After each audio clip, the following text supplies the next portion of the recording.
অন্নপূর্ণা যোজনা চালু হওয়ার পর থেকেই এই প্রকল্প নিয়ে রাজ্য জুড়ে আলোচনা চলছে। ইতিমধ্যেই ৩ দফার টাকা উপভোক্তাদের ব্যাংক অ্যাকাউন্টে পৌঁছে গিয়েছে, কিন্তু অগাস্ট মাসের টাকা এখনো না পাওয়ায় অনেক জায়গায় ক্ষোভ দেখা যাচ্ছে।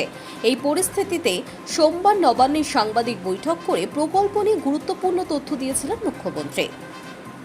মুখ্যমন্ত্রী জানিয়েছেন, গত ২১শে আগস্ট অভিযোগ জানানোর জন্য পোর্টাল চালু করা হয়েছে, আর কয়েকদিনের মধ্যেই সেখানে প্রায় ৪.৫ লক্ষ আবেদন এবং অভিযোগ জমাও পড়েছে। এখন সেই সমস্ত আবেদন খতিয়ে দেখছে রাজ্য সরকার।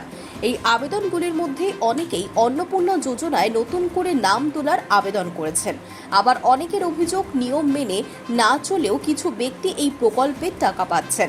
তাই অযোগ্য উপভোক্তাদের নাম বাদ দেওয়ার দাবিও উঠেছে। রাজ্য সরকারের তরফে জানানো হয়েছে, যোগ্য কোনো মহিলা যাতে প্রকল্পের সুবিধা থেকে বাদ না পড়েন তা দেখা হবে। একই সঙ্গে অযোগ্য কেউ যাতে এই সুবিধে না পান সেটাও নিশ্চিত করা হবে।